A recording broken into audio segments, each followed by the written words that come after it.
Good morning. I'm Carlton Sharp, pastor of Faith Christian Center Church right here in Beaumont, Texas. And we're here today in what's happening in our neighborhood.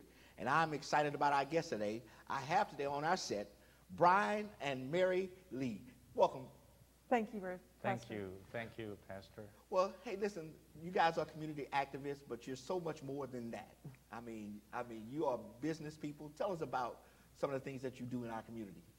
Well, you know, we've had 5 different locations of restaurants over the years. They're no longer open after, the recent times. We had the Mandarin, and then we've had Bryan's 797 and Bistro Limon. Wow. And some other things. So we were little babies when we opened them and got married, and we've grown up in the community. So tell us about that experience as being, owners of restaurants.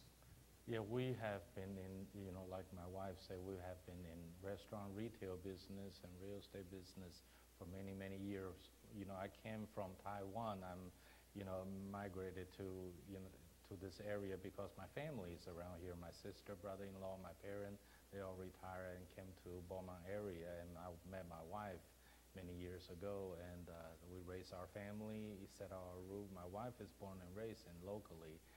Went to Kelly High School, Really? Yes, grow up in North End. Yes. I'm the youngest of 5 children, and my brothers and sisters all went to French, and then I went to Kelly because I was the last one, so they had I got treated differently. So you had buffaloes and bulldogs. Oh yeah, so those Buffalo Bell uniforms are still one of my goals I've never reached. But Wow, right. Now, your latest endeavor is to be sponsors of the SOC essay contest.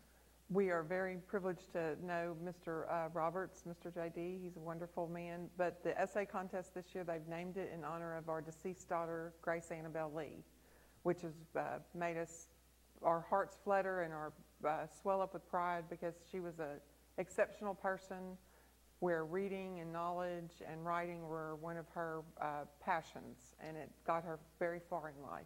Well, now I understand that it was a tragic situation for your family, but you've turned that around now. Could you tell us what happened? We have turned that around with the help of a lot of good people, and we have our good days and our bad days. But Grace was a passenger traveling to Louisiana for one of her high school friends were getting married, and they were just having all the girls that graduated college. They were all going to meet up in New Orleans, and she was the backseat passenger when in the westbound lane coming toward Beaumont, there were people who were shady, who were towing salvaged cars, which are totaled vehicles, without the proper equipment, without the proper training, without the proper insurance, without the proper licensing.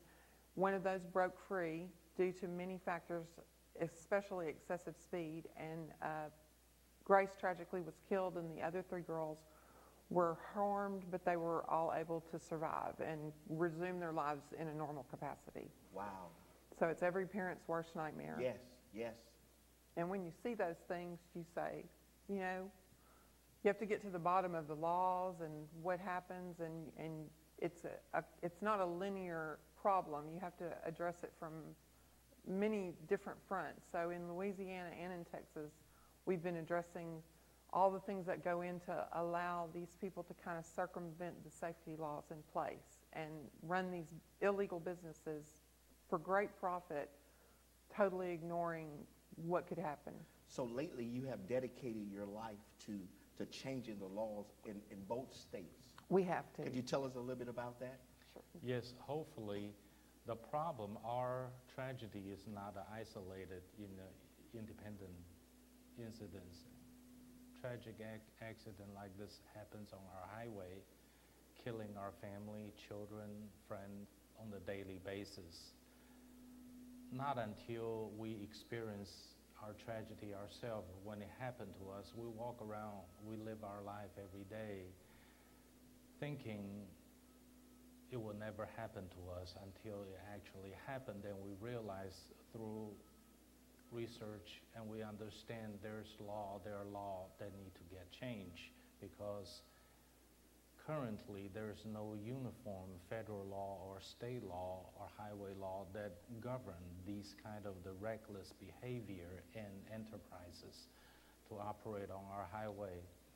So we hope, we can start simultaneously with Texas legislature and change Louisiana law to keep our highways safe, to keep our children, our family, preventing this kind of preventable tragedy ever happen to any other family. That's our mission and our goal that we hope correlated to save our children, because it's awfully dangerous. Our national highway on a daily basis have about 300 fatality happen in the same similar situation on the annual basis. It's terrible, kills our family, children, our friend, and something need to get done with that. So this can actually happen again Today. Currently. There's a great incentive for towing American totaled cars. It gets towed across international border in Brownsville, and it is retitled and resold to great profit. The poor people buying it don't realize this was a totaled vehicle. And it's actually not individuals doing it. It's a big money business, but they hire individuals to do the driving for them, and they do like a rodeo where they have 4 or 5 guys towing 2 cars each with no sleep. No, they don't have to follow the CDL license rules. They don't have CDL license or insurance or follow the tow truck rules. And all of us have seen that on the highway. We have all seen it, and a lot more happens that we don't see because they prefer to do it at night and on littler roads, which are even more dangerous because they don't go and stop at a roadway end. They don't take any naps. They Just get keep on back driving. as fast as they can. The estimates are that this person was driving about 90 miles an hour, towing 2 SUVs with no proper hookup. They couldn't even read the manual of the dolly. Wow. And unfortunately for us, even more disheartening was there was a judge in St. Martin courts in Louisiana that, due to his personal schedule being overbooked, he dismissed the charges.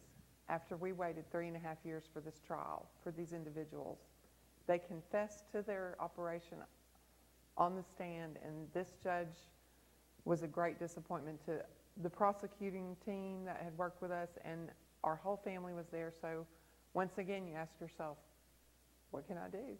So what have you done? We have started a petition to complain and remove Judge Gregory P. O'Quinn from St. Martin 9th District Court.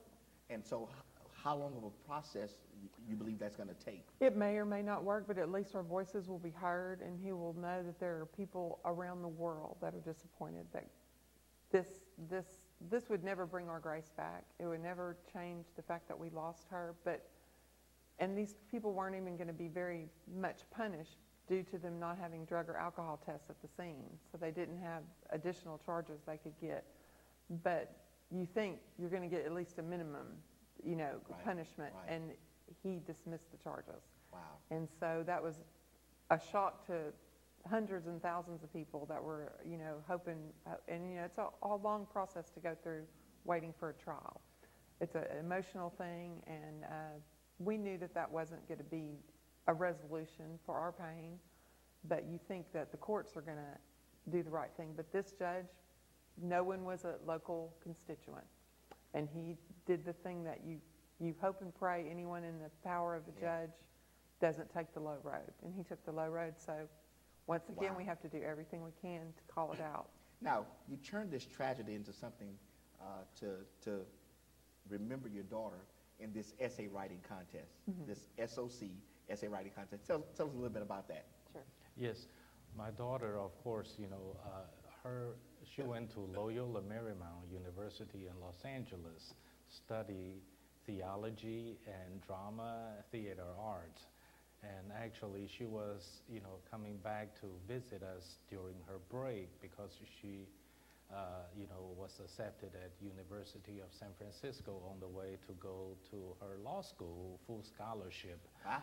And, because her goal and her mission and her lifelong goal has always been, helping children through literature, knowledge, and learning. Actually, in between her, college years, she volunteered She went to Russia, study, theory and drama art, and also she volunteered in China teaching orphanage kids, about English, Chinese, and on the way back, that's where she decided she want to go to law school and accepted by University of San Francisco, a full scholarship going to law school. She want to help as many children to read, to write about language and the arts.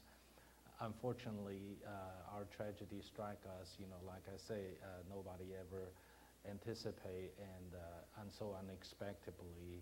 And we hope we can, continue our daughter's mission, help all the children we can. Number one, to prevent any tragedy like this happen again, to provide the safety to our family and children.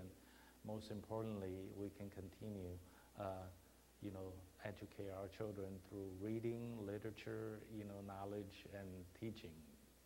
Now, how can those who are watching right now get involved in this movement to make sure that this doesn't happen to the next family? Well, number one is we have a page on Facebook that's called Missing Our Grace Always, and we have a change.org petition. So if you look up Grace A. Lee on change.org, the petition will pop up. Or if you look up either Bryan or Mary or Missing Our Grace or Grace Annabelle Lee, there's a link that is where you could please sign the petition and leave a comment. And we also have a link on our Missing Our Grace page on Facebook where when there's legislation coming up or something we're trying to do, because we've met with officials in Louisiana, we've met with officials in Beaumont. While the trial was going on, we couldn't effectively change things. We had to just concentrate on that. But once that was over, we don't have to behave or watch our words anymore. We can call a spade when because there were good people that helped us along the way, and there were people who absolutely don't do the job they're elected to do. And we are able to speak freely as Texans now, because Texas spends an awful lot of money in Louisiana. There's a lot of Texans that don't think twice about driving to Louisiana and spending their vacation money. And if they're not able to have a judge that keeps those roads enforced and safe, we need to say something loud, like a Texan can. That's right. Well, listen, I want to thank Bryan and Mary Lee for coming and sharing their situation with us. Now, let's make sure that we all get involved, because there's something that we can do. We've all seen those cars on the highways just being pulled and thought nothing of it. But the tragedy is it affects families. And so I want to thank them again for coming. And I want to thank you for watching today on what's happening in our neighborhood. And we'll see you next time on our broadcast.